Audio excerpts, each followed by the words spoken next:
Oh, the down tilt? The downer? Oh my god. Oh, one more. I don't know if he does he have a I jump? think that's it. No! That's it, and Leffen wins Battle of BC!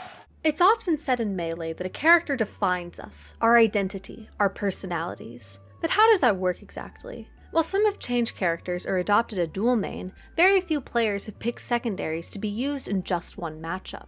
Among those, Leffen is a prominent example, picking up Sheik for Marth specifically to counter Zane. Does Leffen help us answer these character identity choices? Let's take a look at his recent Battle of BC4 run and see what we can find out. Leffen is the type of player to dedicate himself to every aspect of the game in order to be the best. In fact, Leffen has even said that he doesn't want to be the best Smash player in the world, but the best player across the entire FGC. Up until quarantine happened, it looked like that could be possible, but after his recent victory at Battle of BC4, it feels inevitable. Leffen emerged new, improved, and capable of impervious battles. He took out longtime foes as well as managed to secure a victory over Zane, his bracket demon. To start it off, let's discuss his set with Hungrybox. Leffen and HBox's rivalry is one of legends and Twitter infamy, with the Puff being a foe that nearly broke the Swedish Fox. Interestingly, the two have split sets 2020 going back to 2015. Of their last 10 outings, however, Leffen boasts an 8-2 victory in sets, with his last loss to the box coming at Smash and Splash 5 in 2019. However, Hungrybox and Leffen were 22-21 in lifetime sets, so a win for Leffen here would be monumental for both his mindset and momentum going forward.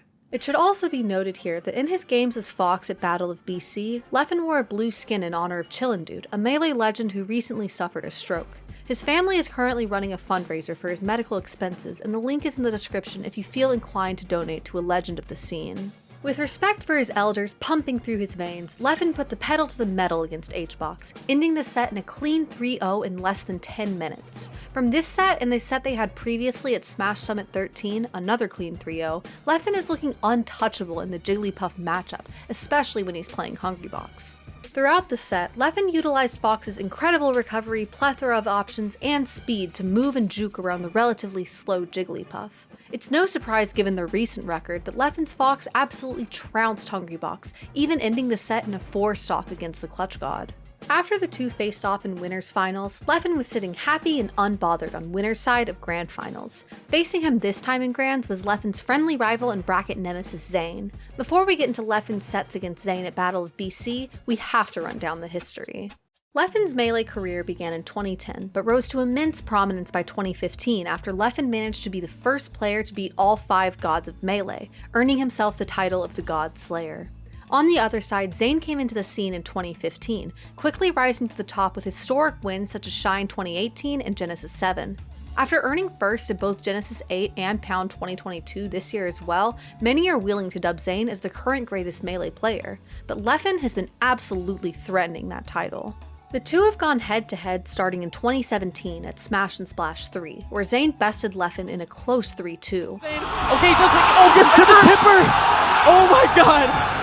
No, it's not over! It's not over! It's not over! Oh god! Oh my god! Zane. Just 2 months after the meeting, Leffen made the now notorious claim that Marth Fox is 60-40, and that FD gives Marth a solid advantage in the matchup. Final Destination has been known since the dawn of time as a stage you don't take a Marth to. FD simplifies Marth's punishing game when he gets a grab, and the lack of side platforms can make edgeguarding more straightforward for Marth, so for years since the debate has waged on about the fairness of this matchup and just where those odds fall. In all, Leffen and Zane have had a history full of back-to-back alternating wins, trading 3-0s and 3-2s between 2017 through 2019. However, after losing to Zane 3-0 at the Big House 9 in 2019, Leffen was unable to beat Zane again for the next 3 years, and Fox was not the answer. Leffen was convinced it wasn't his skill, rather the character he chose to do it with, finally making the decision to become serious with Sheik. It should be noted that Leffen and Zane are 5-4 in offline lifetime sets, but without Sheik, Leffen's record with Zane is just 3-4. Things looked great for Leffen and Sheik, showcasing it around online tournaments in Europe after winning a large majority of them, but his first real test was a first of 5 he played against Zane in early 2022 in honor of Genesis. Zane took Leffen to FD 4 times in a row and lost each time, a feat thought to be nigh impossible with Fox. The Swedish Smasher's return to the offline stage at Pound 2022 included a series of unfortunate events that made it difficult to evaluate the true strength of his Sheik. Zayn prevailed 3-1, though it was a competitive match as Leffen was able to get on the board with his fresh Sheik, presenting a clear path forward in a matchup that once seemed impossible.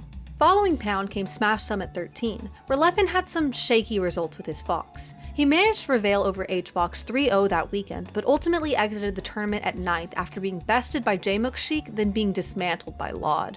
Going into Battle of BC4, things were also looking rough for Leffen. Going into this event, I made some pre-jauns, I literally could not play Melee since Summit because I didn't have a controller. But there's a thing that I've always been saying, is that I set a rule for myself. I'm always going to try to win and do everything I can, even if my conditions before the set or before the tournament aren't perfect. Pre-Johns or not, when Melee singles started, it was clear that Leffen was going to dominate. He shredded through his pool without a set dropped, then prevailed over the Falco Elliott, who had 3-1'd HBox last year, also in a 3-1 match. Next came his game versus Joshman, where Leffen basically annihilated the Australian Fox in a ditto, earning 2 4-stocks and prevailing 3-0 overall.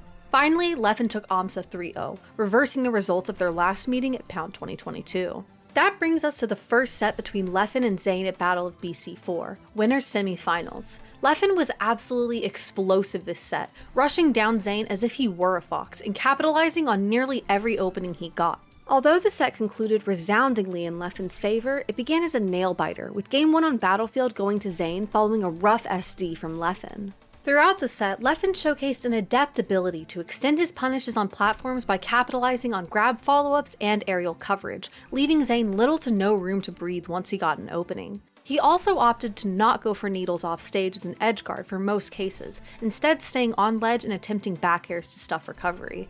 It worked in spades for the Swede. In fact, he took each of the final 2 stocks of Game 2 with a back air from the ledge and a cute down tilt to down air ledge hog. Stationed contently on winner's side of Grand Finals after absolutely demolishing Hungrybox, Leffen was poised to win the entire event, only awaiting either HBox or Zayn to face off in Grands. After a swift victory by Zayn in the losers final, our Grand Finals was set.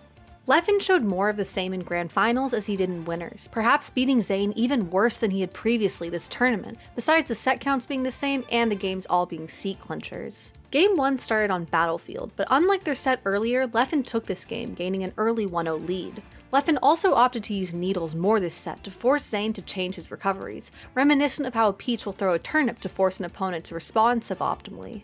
Game 2 had Zayn picking Yoshi's story instead of FD, most likely considering Leffen's prowess on Final Destination, as well as the small blast zones and lack of escape options the stage presents.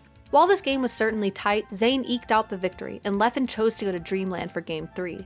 After winning on Dreamland and then on Final Destination, Leffen's Sheik looks like it's here to stay, and that the Fox player will always have a secret weapon up his sleeve should he play against a Marth.